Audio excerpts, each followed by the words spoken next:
Jeremy was presented with a commemorative set of cuttings from club members to plant right here in our backyard. That's pretty cool, Jeremy. What do you have? Here they all are. You know, this table was already pretty full of color, vibrant tulips here from Brown Hill Farms, which still look gorgeous. But now we have all kinds of new cuttings from the Garden Club of Montrose. So kind of them. They are the, as you heard Scott say, the oldest continuously running garden club in the entire state of Pennsylvania. And one of the coolest things they gave me are these pink lilies of the valley. And they planted these, Scott, back in 1905, and now we have some of them here for the WNEP backyard. How cool is that?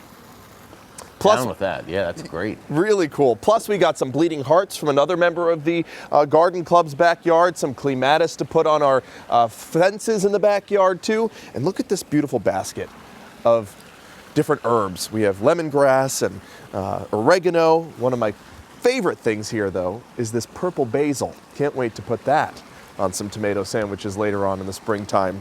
I know it's gonna feel like a little bit cooler than normal for the next few days, but by the time we get into the weekend, it won't be feeling like spring anymore. It'll be feeling like summertime, with temperatures expected to be near 90 degrees. Now we have clouds overhead. It's been one of those gray and really depressing northeastern Pennsylvania days, but tomorrow we'll start to see some sunshine into the afternoon hours. I want to zoom in tight to the northern tier, where we did have a few sprinkles, specifically over Montrose. On my drive up from the station, right along 81, yes, there were several quick light rain showers, and there still were some light rain showers up in Susquehanna County up until the last hour or so. We have a band of sprinkles from parts of Tioga County near Mansfield down to Dew Shore in Sullivan County, and we also had this quick light rain shower move through southern Clinton County, Lamar, Loganton, and now it's in western Union and Snyder counties. We'll see an additional sprinkle or two tonight because of this northwesterly flow we got going on. So this low pressure system and its cold front brought us those showers and storms last night. Now it's off the eastern seaboard, but the low is still spinning just towards our north. So we've got this northwesterly wraparound counterclockwise flow bringing in the cloud cover and the cooler air that'll only remain in place for another 12 hours or so. Once it exits toward the east, we start to get a much better feel with a southerly flow and warmer air in place and high pressure taking over for most of the weekend.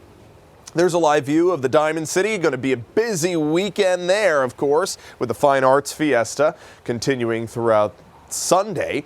We have that overcast sky, and we're going to continue to hold on to that cloud cover throughout the night tonight. 46 is the current temperature with northwest winds at 6 miles per hour. Temperatures today struggled to reach 50 for Potter and Tioga counties. That's why it's in blue. Green shows the temperatures in the 50s, and that is not at all what we normally top out in May time. Normally, this day in May, our average high temperature is 72 degrees. We were about 20 degrees below average here in Scranton, even more than that in Williamsport. But because we have the clouds overhead, we're not going to change temperature much overnight. Clouds keep in warmth, whatever we had throughout the daytime, in like a blanket. So temperature is going to be pretty stable in the 40s throughout the night tonight. Some spots in the southern tier close to 50. Overnight here in our backyard, 45 will be the low, with cloudy skies and a scattered sprinkle here and there towards sunrise around 5:45. And if you're waking up around sunrise, temperatures, again, not that much different compared to where we are now in the 40s, but it'll stay in the 40s a large part of your morning tomorrow. So just have the light windbreaker, light jacket to leave your house tomorrow out the door. It will be a little warmer throughout the afternoon, but most of the morning is going to continue to remain quite chilly. A few hundredths of an inch of rain expected from those light sprinkles that could swirl in overnight tonight into the morning tomorrow. Notice by noontime, we're already seeing some breaks in the clouds. They don't go away completely throughout the afternoon. It's still a mix of sun and clouds, and at times more clouds than sun. But into the evening hours, past 6:30, right around sunset, we start to see those clouds exit, and your Saturday morning and into the afternoon look fabulous.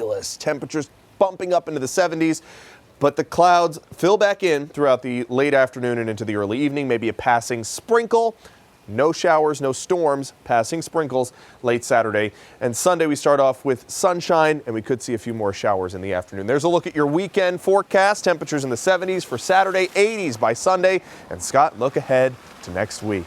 86 Monday, 88 Tuesday. Some of our southern tier could be popping up to 90, if not warmer.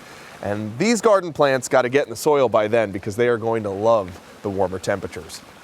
Glad we get to see you at the table because standing next to the chroma key, it looked like you had a big hole right through the middle of your midsection. I love this tie, but sometimes, yeah, you can see the map right behind it because Yes, it's the but- same color green as the screen. But that's cool. That's what we get for working outside, right? Yes, and assure everyone that you are, in fact, intact. Totally right now. intact. That's what we like to hear. Thank you, Jeremy. Yep.